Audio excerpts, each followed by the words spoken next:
Esta es básicamente la presentación de la unidad 2. Algo ya habíamos iniciado de la clase anterior. Vamos a recuperar algunas cuestiones y vamos a ir avanzando en profundidad en los textos. O sea, esto es básicamente la bibliografía de lectura que ya está disponible en el programa, pero bueno, en definitiva es justamente los ejes que tenemos. Para hoy a Nino y Berenice Brad, para justamente ver cómo se ve tanto en México como en la Gran Colombia esa emergencia de estos nuevos estados de la institucionalidad, la búsqueda de la institucionalidad que no se va a lograr inmediatamente, y esos ciudadanos de las nuevas repúblicas, y esas repúblicas emergentes bastante complejas. Entonces, una de las cosas que ya habíamos planteado es esta ciudadanía para quién. O sea, si yo voy a construir una ciudadanía, tengo que pensar cuál es el destinatario de esa ciudadanía que estoy construyendo. Más allá de la discusión de qué características tiene esa ciudadanía. Entonces, una de las grandes características que tiene justamente la sociedad de América Latina, de América en general, es la composición social. Más allá de las castas, ¿sí?, que sería una de las cuestiones básicas, nos vamos a encontrar con cuestiones como la esclavitud, nos vamos a encontrar con cuestiones como el tributo indígena. Entonces aparecen, más allá si le llamamos castas en el mundo hispánico o no le llamamos castas en el mundo norteamericano, lo interesante es que encontramos personas con diferente condición. Entonces, si la composición social parte de la idea de que es una sociedad con personas que tienen diferente condición legal, cuando yo construya esta ciudadanía en búsqueda de la famosa igualdad que promete la ciudadanía burguesa, vamos a tener un problema. El tema es, ¿ponemos a todos adentro de esa ciudadanía burguesa de igualdad para todos, o construimos una versión distinta de esa igualdad para todos y construimos una especie de igualdad para pocos o una igualdad para algunos, y partiendo de la separación de quiénes serían los destinatarios de esa ciudadanía o quiénes no lo serían? Para eso hay que explicar justamente qué es lo que separa el no ser del ser. Acá está otra de las cuestiones que ya habíamos trabajado, que más o menos hemos planteado, esta idea de ciudadano activo, ciudadano pasivo. Es similar a la idea que está en Alberdi, digo, para que lo podamos llevar inclusive a Argentina como parte de Latinoamérica inevitablemente, esta idea de dar derechos de alguna manera civiles para todos, pero derechos políticos para pocos. Entonces yo puedo poder matizar de alguna manera un ciudadano que en realidad se parece más a la lógica de un habitante, y un ciudadano que es genuinamente el ciudadano, que es el que ejerce el derecho político. Pero también, digamos, esa sería una primera división entre ciudadanos o entre sujetos que viven dentro de un territorio. La otra es esa que estuvimos trabajando, que tiene que ver con este ciudadano que ejerce el derecho de voto, pero que no puede ser votado. O sea, que elige, pero no puede ser elegido. Y el otro ciudadano que puede hacer ambas cosas, o sea, puede elegir y además de eso puede ser elegido. De esa manera yo construyo una especie de democracia que tiene un régimen político de alta participación, entre comillas, ¿sí?, pero que el poder político y los partidos políticos están reducidos a un grupo más reducido.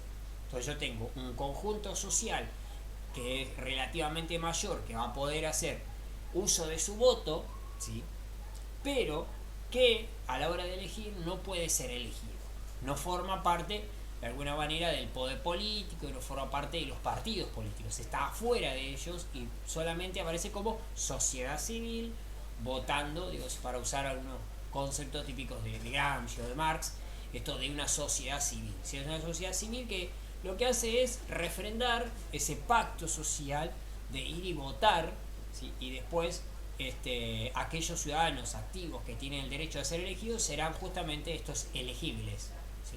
Por eso aparecen estas tres opciones, ¿no? Elegible, electores y sufragantes. Otra subdivisión que también aparece, por ejemplo, en el caso de Colombia, no de la Gran Colombia, sino de Colombia, y que va a trabajar el texto de Conde Calderón. Entonces aparece el sufragante, otra división adentro de la ciudadanía. ¿Qué es el sufragante? El que vota únicamente. El elector, el sujeto intermedio que filtra el voto, ¿sí?, porque justamente es un sistema de voto indirecto. Entonces los sufragantes votan electores, como si fueran una especie de diputados. Esos electores van al colegio electoral, se reúnen, ¿sí? Y acuerdan, obviamente si el partido X obtuvo mayor cantidad de electores, por lógica, el candidato de ese partido será el ganador. Bueno, y ahí aparecen los elegibles, los candidatos finales. Entonces, el colegio de electores hace de alguna manera de filtro de ese voto de los sufragantes, que muchas veces, en los ojos de esta burguesía o de burguesías ascendentes latinoamericanas, buena parte de los sufragantes son personas ignorantes, que no saben votar, que la mejor manera de asegurarnos de que su voto ignorante no nos lleve a un lugar extremo y nocivo, hay que controlar. Entonces se genera este sistema de filtro de voto de electores o de sistema electoral intermedio entre el que vota y el que es votado, ¿sí? Digo, vuelvo a repetir, esto ya lo dijimos en la clase pasada, esto está todavía presente en el sistema electoral norteamericano.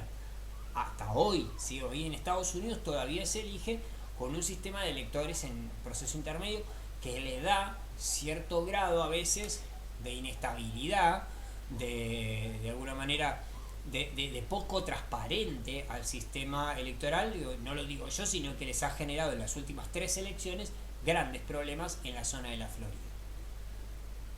Este sistema existía en la Argentina hasta 1994, o sea que no es un sistema que es excepcional, sino que estaba bastante distribuido y que era un recurso político, ¿sí?, de estas clases dominantes latinoamericanas para evitar que el voto inmediato de los sufragantes fuera el determinante de la elección de los candidatos. En el caso argentino es clarísimo, después de varios gobiernos sucesivos de Rosas, lo que desarrolla la Constitución Nacional es un mecanismo que evite otros Rosas, ¿sí?, para hacerlo más simple. Entonces, tenemos acá diferentes formas de voto. Uno es el voto censitario, o sea, de alguna manera que hay un censo, no que se realice un censo, sino que hay alguna medida, una mensura, un umbral para determinar quiénes pueden y quiénes no pueden votar. Por ejemplo, podría ser la renta, o sea, los ingresos, los que ganan o los que no están en relación de dependencia. Por lo tanto, como no son trabajadores de alguien, no dependen de alguien, pueden votar de manera libre.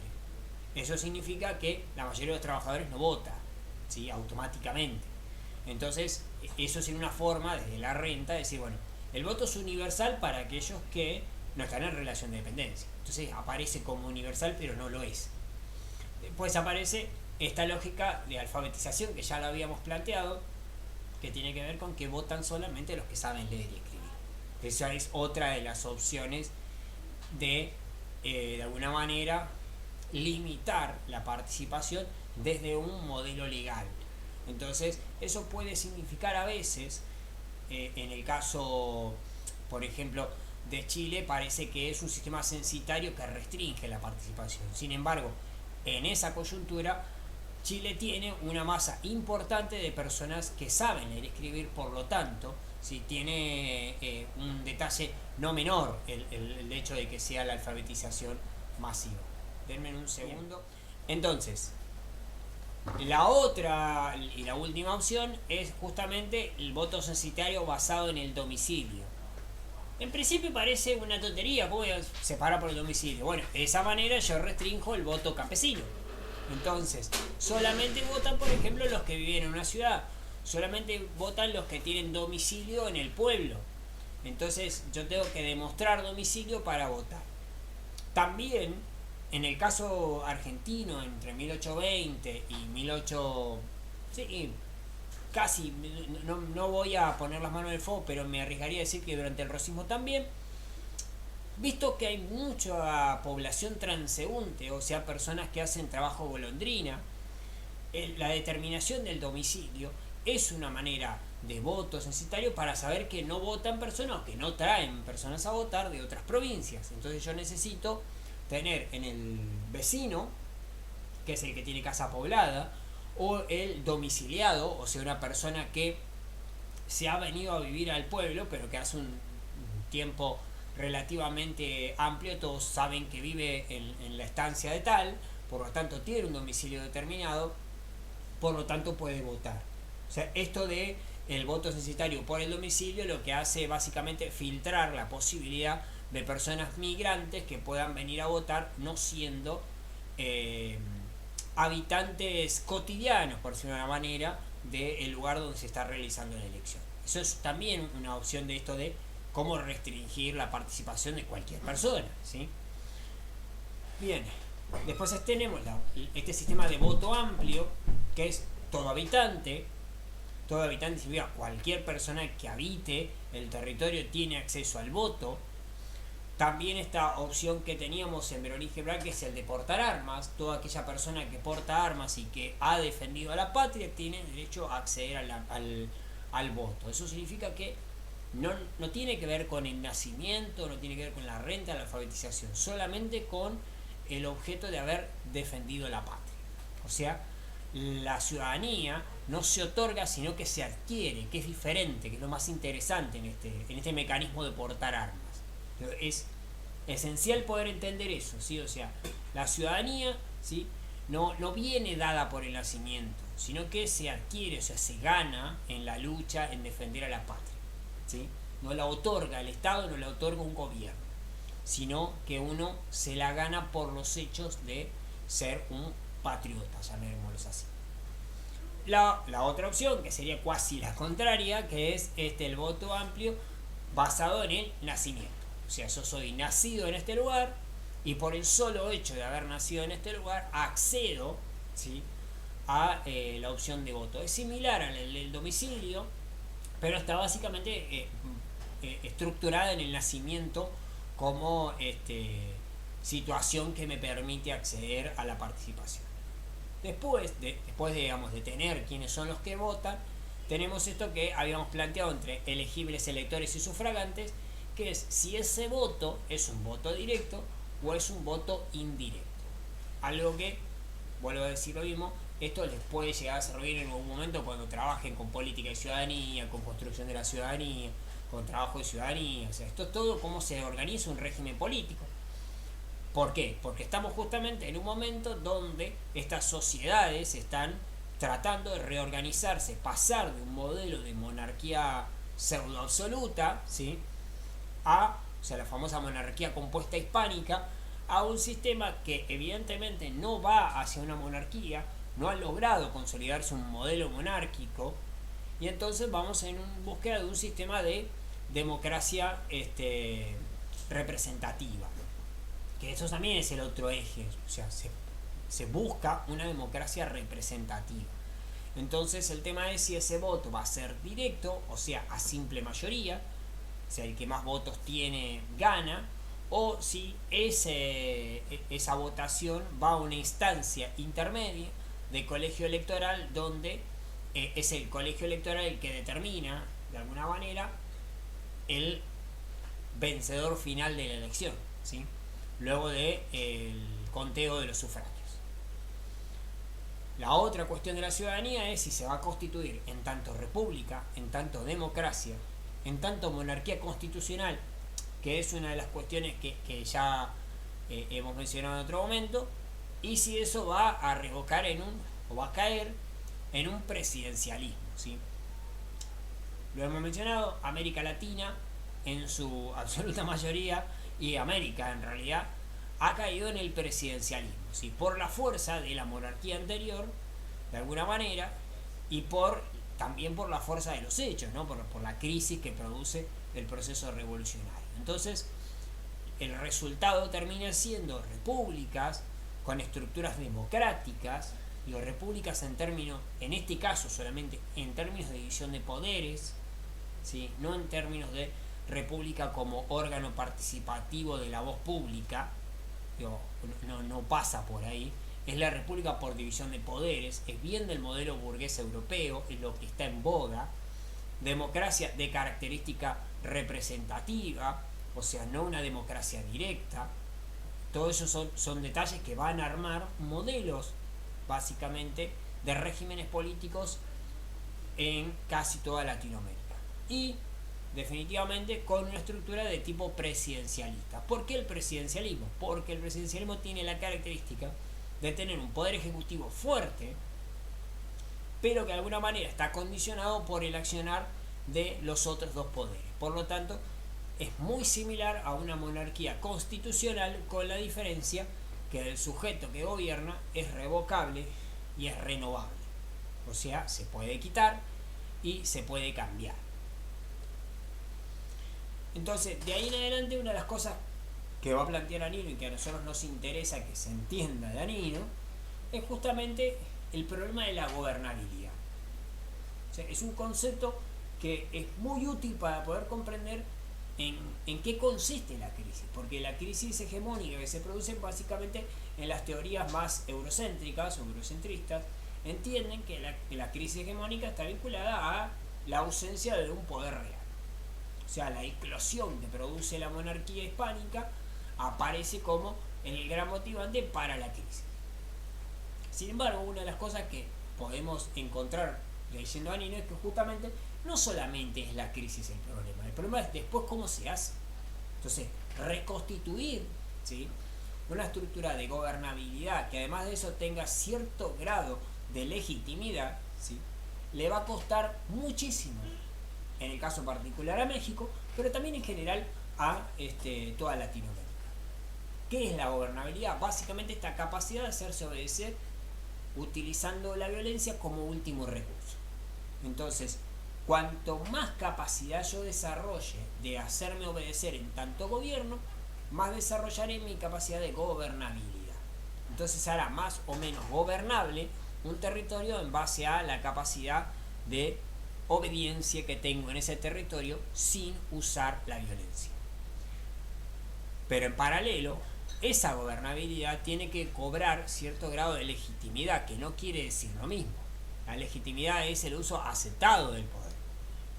¿Sí? Yo puedo lograr hacerme obedecer con poca violencia, pero no necesariamente eso quiere decir que sea aceptado, ¿sí?, y que no sea de manera consensuado ampliamente. Entonces, una de las cosas que va a tardar en constituirse es, en torno a esa gobernabilidad y legitimidad, una estructura de derecho que permita darle un aparato legal al ejercicio del poder. Eso es justamente una transición bastante extensa. Si nos miramos en el caso del territorio o del futuro territorio argentino, vamos a encontrar que la crisis de 1810, o sea, originada por la Revolución de Mayo, de ahí en adelante hay toda una gran diáspora para reconstituir esa estructura de legitimidad del poder, que tiene, por decirlo de alguna manera, altibajos importantes. Por lo menos la década del 10 es el bajo más que el alti, y de 1820 en adelante todo un intento de reconstituir, ¿sí?, la institucionalidad del poder, que de alguna manera se consolida con el ascenso del rosismo.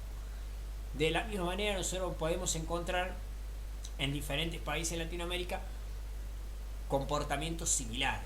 O sea, van a tardar un lapso de tiempo. En el caso chileno, la República Portaliana, la primera república, la República Vieja, es bastante fraudulenta, cuestionable en su legitimidad, con cierto grado de gobernabilidad, pero bastante cuestionable en la legalidad de su funcionamiento.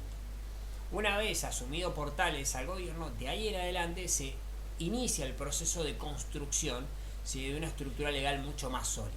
El gobierno portaliano es un gobierno fuerte, concentrado, con autoridad, que logra hacerse obedecer con un lapso de tiempo bastante reducido y que rápidamente construye una estructura de legitimidad no solamente en el funcionamiento de la República Portaliana, sino en el aparato legal que va a empezar a desarrollar.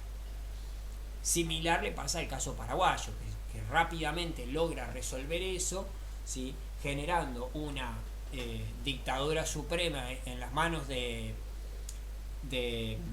Rodríguez de Francia, pero esa rápida uso, se quiere, de la resolución formal, legal, de régimen político, le va a asegurar no pasar por una instancia de falta de gobernabilidad.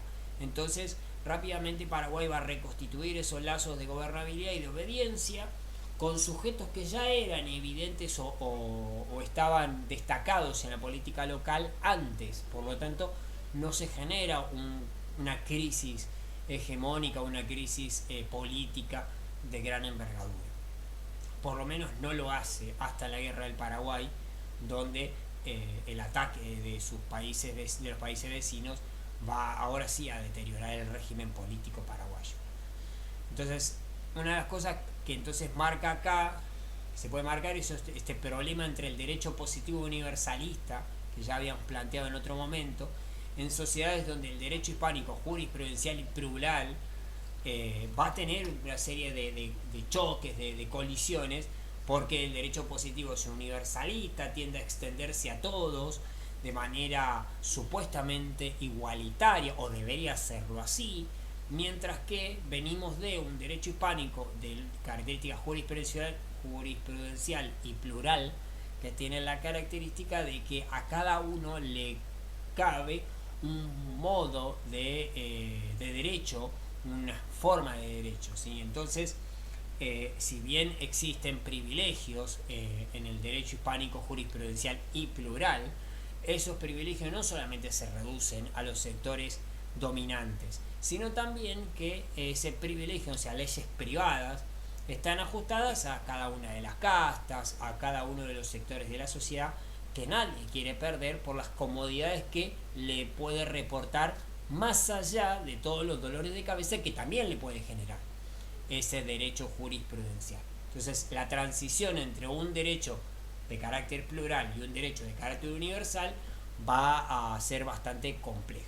Ese carácter universal significa que a uno es igual que a todos y en el otro es a cada uno como a cada uno, ¿sí? Es bastante distinto el sistema. ¿Qué es lo que va a suceder entonces? Una de las cosas que va a analizar Anino es esto del desliz de la ciudadanía. Entonces tengo sujetos que están acostumbrados a tener trato particular dentro de la estructura del derecho. O sea, los indígenas se tratan de una manera, los indígenas de un pueblo se tratan de una manera determinada, los afrodescendientes de una manera determinada, los esclavos de una manera determinada. Entonces, cuando la ciudadanía dice todos son supuestamente iguales, entonces van a empezar a haber reinterpretaciones, reapropiaciones de ese derecho positivo universalista, que va a generar conflicto de alguna manera con el uso concreto o lo que los sectores dominantes pretendían hacer uso de ese derecho, ¿sí? Entonces hay una mezcla, para que lo entendamos más o menos simple, entre lo que los sectores dominantes interpretaron que era útil de usar un modelo europeo, de convertir sus ciudades en copias de las ciudades europeas, en tomar los modelos o los regímenes políticos de Europa, de Estados Unidos, y llevarlos a sus ciudades, diciendo, bueno, nosotros también somos democráticos, republicanos, tenemos presidentes como Washington, tenemos presidentes como van a tener los franceses, o sea, nos parecemos a Europa. El problema es que, como no hay tantos europeos y la estructura social es distinta y la tradición cultural es distinta, lo que va a pasar es que voy a trasladar el derecho positivo universalista y va a haber una reinterpretación de ese derecho que va a generar esto que se llama desliz de la ciudadanía, que va a empezar a correr, o sea, va a haber un corrimiento de esos derechos, no en términos de positivo o de negativo, ¿sí?, sino justamente una reinterpretación. Por eso justamente lo que hace es debilitar el poder del Estado, ¿sí?, de disciplinar a la sociedad. Yo impongo una ley, la ley dice X cosa, pero el pueblo lo que hace es reinterpretar esa ley y ponerla a favor de sí mismo. Porque si hay algo que caracteriza al derecho hispano es la capacidad de reinterpretar el derecho. El derecho es dinámico, por eso es jurisprudencial. No es absoluto y finiquitado en una expresión. No, se reinterpreta, se discute. Yo puedo buscar un caso donde se resolvió distinto. Y si tengo un caso que demuestra que se puede resolver distinto, es por lo menos discutible. Y el juez tiene que abordar, considerar esa situación. Entonces, esa lógica del derecho hispánico metido dentro del derecho positivo hace que este derecho positivo empiece a tener en América estos deslices, o sea, corrimientos, ¿sí?, momentos donde los conceptos de ciudadanía, de libertades, empiezan a hacerse bastante particulares. Entonces cuesta a los estados imponer estos derechos porque esos derechos son reinterpretados constantemente, ¿sí? Entonces emerge como resultado, Anino hace una crítica a la historiografía clásica diciendo, bueno, la historiografía clásica vio sobre esto, ¿sí?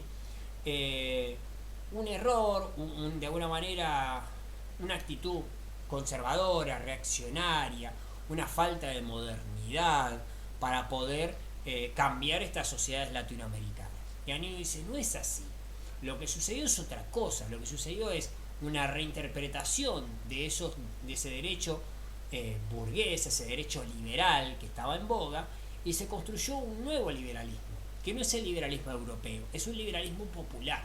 Es un liberalismo que el pueblo va a construir, va a decir, esto me interesa, pero lo voy a resignificar, lo voy a cambiar, lo voy a usar en favor de mis derechos, porque ahora que existe derecho para todos, todos pueden reinterpretar ese derecho.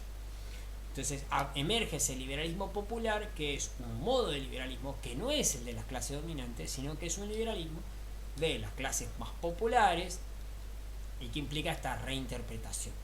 Lo que hace más complejo, volviendo a esta cuestión que inició este apartado, que es esta lógica de la gobernabilidad.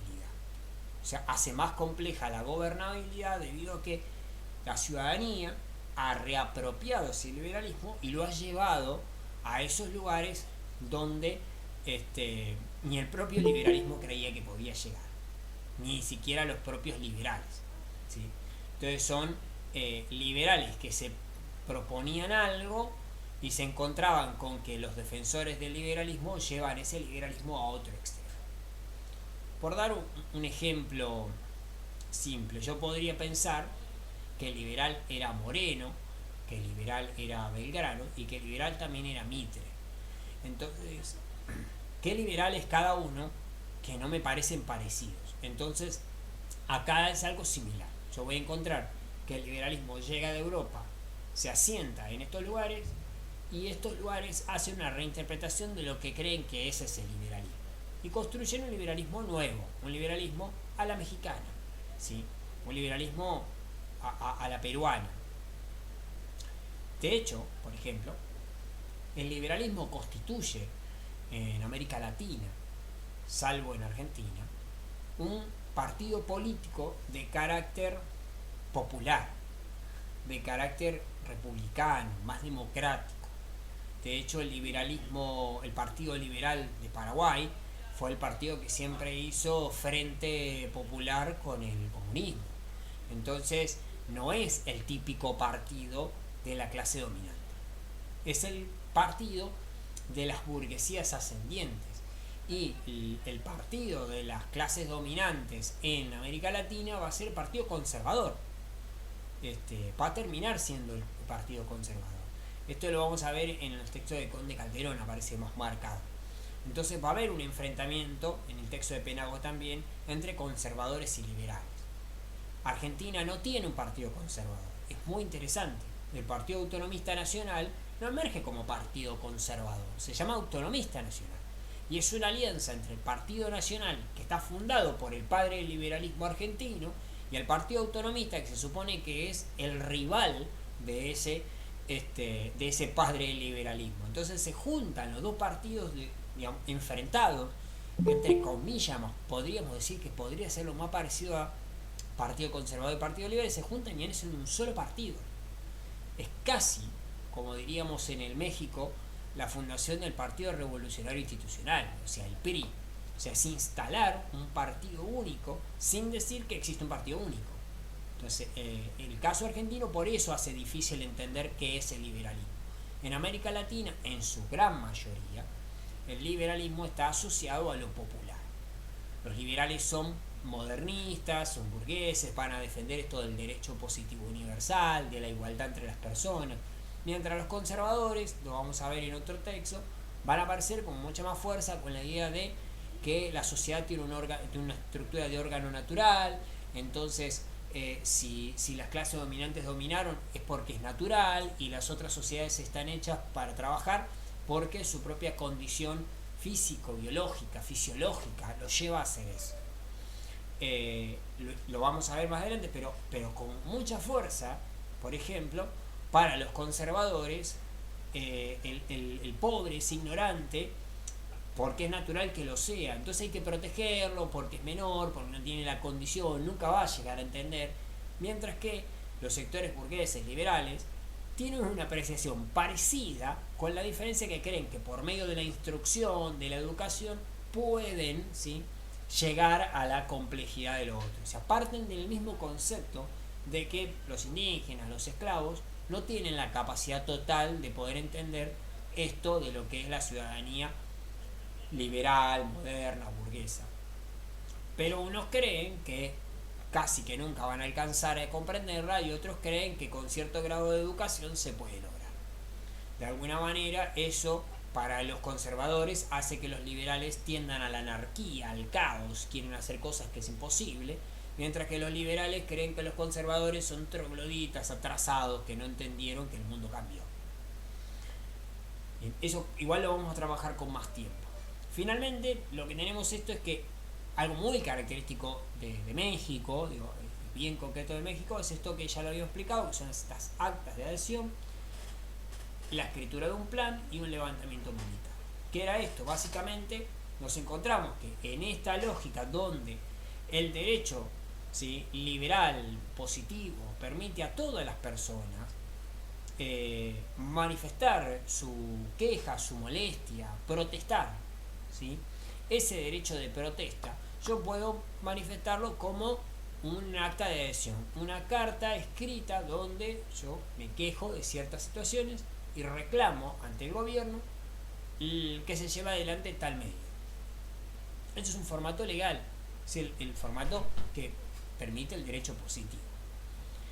El otro proceso que va a iniciar este conjunto de actas de adhesión es con esas actas de adhesión sucesivas que voy a obtener en diferentes pueblos, que voy a ir tomando nota, voy a escribir un plan, que en caso de México es el plan de San Luis Potosí, el plan de Iguala. Entonces esos planes son de alguna manera declaraciones de principios, ¿sí? Una vez hecha la declaración de principios, uno va y lo presenta como un requerimiento, diciendo, bueno, hemos venido movilizados hasta este lugar y presentamos lo que hoy sería un petitorio y estamos reclamando esto, esto y esto. Evidentemente, como no nos dan respuesta a nuestro requerimiento, lo que se hace de ahí en adelante es un levantamiento militar.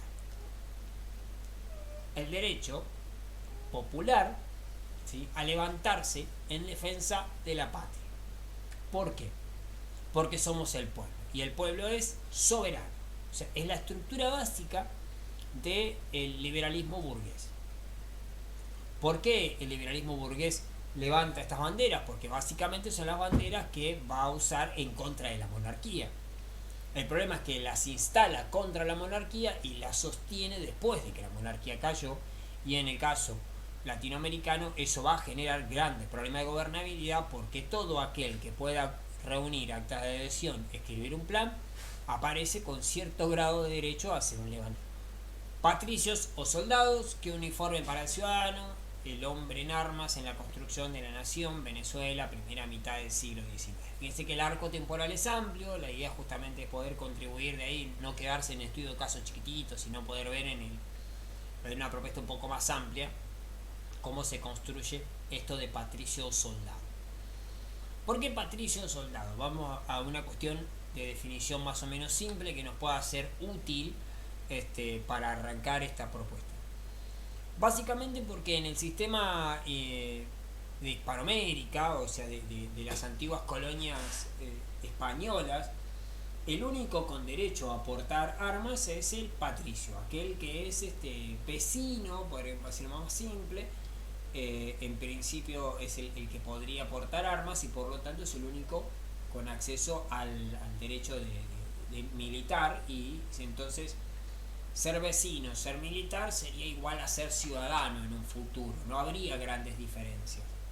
Lo particular es que en el proceso de la revolución lo que va a encontrar Hebrad es que ese mecanismo, que es el inicial, o sea, todo vecino es patricio, porta armas, se va a encontrar que después va a ser el mecanismo como al revés, ¿sí? Entonces va a ser porta armas, accede a la ciudadanía. No es el hecho de ser ciudadano o de tener derechos lo que me permite tomar armas, sino el tomar armas es lo que me permite tener derechos. ¿Sí? Se invierte la lógica. Entonces una de las cuestiones que parte es la idea del poder importante del concepto de facción. El concepto de facción es un concepto que en la historiografía argentina se usa poco o se está usando recién ahora. Lo usa justamente Ignacio Zubizarreta, que se formó con Berenice Blatt. También lo usa a veces Alejandro Rabinovich, pero no es un concepto muy utilizado. Es interesante porque una de las cosas que plantea la facción, que es algo similar a un partido, o hace las veces de partido, pero es un partido de acción, o un grupo digamos, de poder, que no se manifiesta en un partido moderno.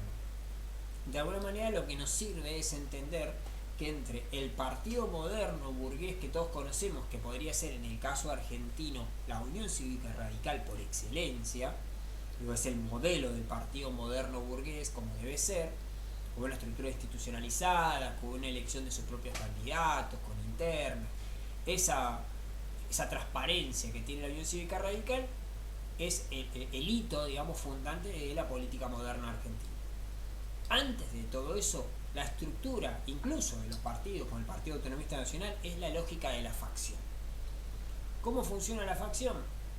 Yo tengo un conjunto de clientelas, personas seguidoras a alguien, y esas clientelas van a formar parte de la facción, ¿sí? Que es el grupo de interés, podríamos llamarlo, ¿sí? Que tiene algún interés de apoyar a un candidato o a otro. Para poder sostener esa facción es inevitable controlar algún tipo de recursos. Esto es muy importante para cuando vayamos a la unidad 3 y ver caudillismos. Porque los caudillos son de alguna manera los líderes de las facciones y por lo tanto para controlar esas facciones necesitan manejar recursos. No hay manera de mantener una facción. No van por empatía política, no van por convicción política. Esto no es un partido moderno. Los rosistas no son fanáticos de las políticas rosistas, ¿sí? Los rosistas en buena mayoría son fanáticos de los recursos, ¿sí? O de la empatía entre el líder, ¿sí? Y sus seguidores, o sea, entre las clientelas y sus líderes. Entonces, para poder consolidar esas facciones, lo que yo necesito es consolidar una estructura de redes sociales. O sea, vínculos con grupos, con familias, con espacios, o sea, tener un amigo en Entre Ríos, otro líder en Entre Ríos, otra facción, poder ir vinculándome con otra parte para consolidar mi lugar dentro de esta facción. La facción tiene esto de, bueno, es una agrupación de individuos de una coalición provisoria. Esto es necesario que lo entendamos, es provisoria, ¿sí? No necesita pensarse de que va a durar mucho tiempo, puede estar ahora acá la clientela y mañana en otro lado. ¿Por qué? Porque depende de la capacidad de liderazgo como de la provisión de recursos. No tiene planes mayores, o sea, eso significa que no tiene una proclama. Si miramos ahora otra vez esto de las actas de adhesión, no tienen un proyecto, lo van armando el proyecto. La facción emerge, ese grupo de individuos con una coalición provisoria va recorriendo, genera actas de adhesión, después genera el plan y es estructuralmente personalista porque todo tiene que ver con el líder, con el sujeto que encabeza esa movilización. Porque si lo cruzamos con Anino, esto es súper útil para poder entender cómo funciona eso que vimos recién, o sea, acta de adhesión, ¿sí? Y levantamiento militar. O sea, ¿qué es esa estructura? Es muy similar, o es de hecho, la estructura de la facción, ¿sí? Entonces el poder clientelar es que me permite a mí dar inicio a la facción porque sé que moviliza gente, ¿sí? O sea, sin cantidad de gente no tiene sentido la posibilidad de una facción. Entonces, una de las cuestiones que plantea es que la historiografía reciente, la facción es un concepto muy amplio, es una crítica que Herbert le produce al resto de la historiografía y que parece ser usado como peyorativo, como signo de un poder local, de alguien que va en contra del orden establecido, que siempre tiende al caos, que es un anárquico. Entonces, por ejemplo, va a ser muy común que yo me encuentre con los federales hablando de la facción unitaria como algo despectivo, de los unitarios diciendo que los federales son una facción. Entonces aparece con esa carga peyorativa como algo desagradable. Sin embargo, en términos de ciencia política, tiene que ver con esto que estábamos hablando. Es una agrupación de individuos con una, un interés coyuntural, ¿sí? Y que está básicamente estructurada en el vínculo entre el líder y su clientela. Entonces, una de las cosas que también que nos interesa es estas etapas que va a tener y esta historicidad que tiene la facción, que es primero toda esta parte en las sombras, que podríamos decir que es el reunirse, el líder que está en la pulpería o tomando pulque en México, ¿sí? Y va charlando y va hablando y se come un taco o se come una empanada y se suma y esas críticas están en las sombras. Entonces es un sujeto visible en la oralidad, que tiene posturas similares a las mías. En un segundo momento pasa de las sombras, ¿sí? De los lugares menores, a la oposición pública, ¿sí? Esa oposición pública se empieza a notar que este sujeto hace pública su situación, ¿sí? Y se opone. En el tercer momento aparece esta agresión en la plaza. Esto es la manifestación concreta y tendría que ver con esto del levantamiento que nosotros estábamos viendo recién en el caso de Anino. Y por último, esa petición a la autoridad suprema, que es el plan, ¿no? O sea, plasmarlo en un escrito, presentarse y decir, no estamos de acuerdo con esto, o se acaba o tomamos el poder. Porque es el objetivo último de la facción es la toma del poder. En el caso argentino hay una instancia, o en el caso de Buenos Aires, hay una instancia muy clásica, que es el levantamiento del 5 y 6 de abril de 1811. Se parece a esto. Es un sector que no sabíamos dónde estaba, genera oposición pública, o sea, se plantea en contra de un conjunto de diputados, se para en la plaza en la madrugada del 5 para que el 6 de abril todos se despierten en la mañana y la Plaza de Mayo esté tapada de soldados pidiendo a la autoridad que renuncien los 3 diputados que pide y que esos 3 diputados sean condenados, ¿sí? A la deportación, al exilio y que no cobren ningún tipo de beneficio. Esa es la petición a la autoridad suprema. Y obviamente se hace lo que ellos piden. Entonces la facción no toma el poder, pero sí toma decisiones, de alguna manera podríamos pensarlo en términos de democracia directa. Entonces volviendo al concepto de Anino, hace compleja la gobernabilidad. Porque de pronto yo tengo una asamblea que está funcionando de una manera determinada y porque una facción se presenta en la plaza, tengo que tomar la decisión de separar a 3 de los diputados que fueron elegidos por el régimen político, pero que esta facción está en contra de su presencia. Entonces, de esa manera, lo que va a trabajar Herbert en esto es ese juego entre identidad individual e identidad colectiva. O sea, si yo me identifico con el líder, me identifico con mi grupo, o sea, ese doble juego somos parte en el grupo, me siento parte y me siento poderoso. También está vinculado a esto de lo local y lo regional que ya habíamos trabajado, que tiene que ver con si me siento rioplatense, si me siento cordobés, si me siento americano, si me siento del Río de la Plata, ¿sí? Y esa identidad como una construcción social y no racional, que es otra cosa bastante interesante, que no tiene que ver con que una persona hace un razonamiento complejo, sino que es parte de una cantidad de sentimientos subjetivos que a veces no tienen una racionalidad, sino que son completamente intuitivos, ¿sí? Y espontáneos, podríamos decir, y que son resultado de la construcción social del momento, ¿sí? También tiene que ver con que justamente esas identidades, según Herbert, pueden estar asociadas al origen social, o sea, a lo negro, a la profesión, o sea, a los campesinos, a ser artesanos, a ser comerciantes. Y en última instancia, la tercera de las instancias, es a la condición de las ideas. O sea, las ideas no son tan relevantes en este forjamiento, digamos, de las identidades individuales y colectivas. Entonces, ¿cómo se da entonces el proceso de identificación facciosa? Todo esto es la primera parte del artículo para que veamos cómo va armando la cuestión, digamos, el aparato teórico para poder entender el proceso venezolano. Habla de este pasado reciente de la maldad del enemigo, o sea, el pasado reciente es la monarquía.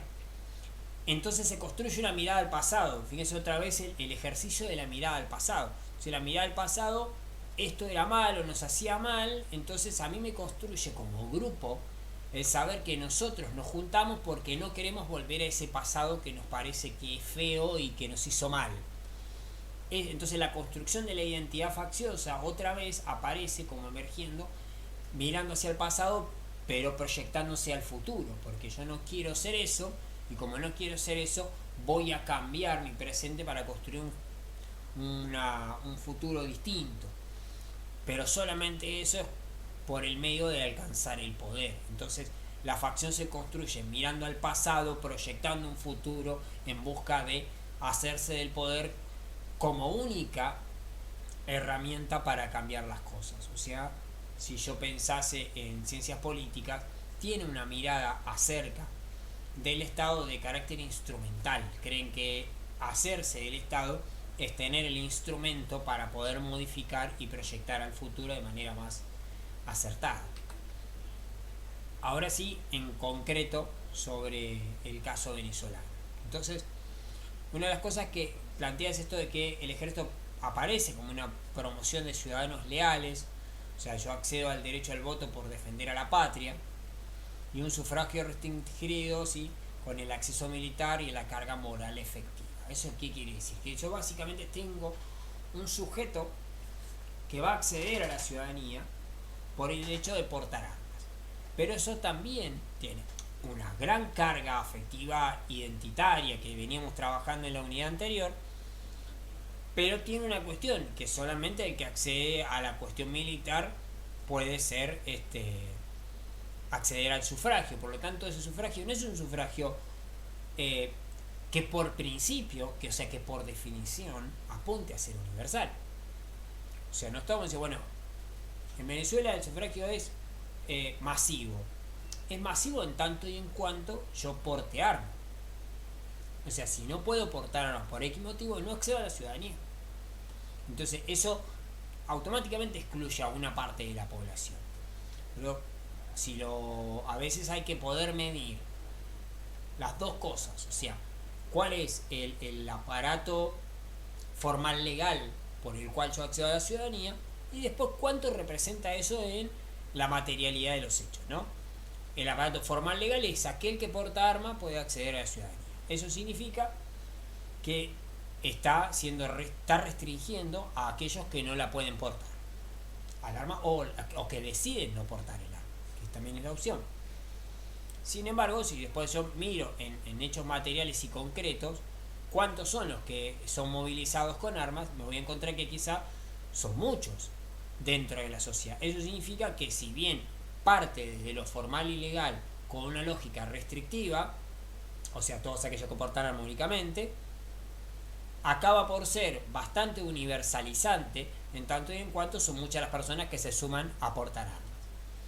O sea, quizás es más representativo que aquel lugar, territorio donde se determina universal, pero esa universalidad está restringida de otra manera. Entonces, la milicia aparece como un ascenso de la plebe a la ciudadanía, o sea, cualquier persona que porta arma puede acceder a la ciudadanía. Eso significa que asciende socialmente los sectores populares.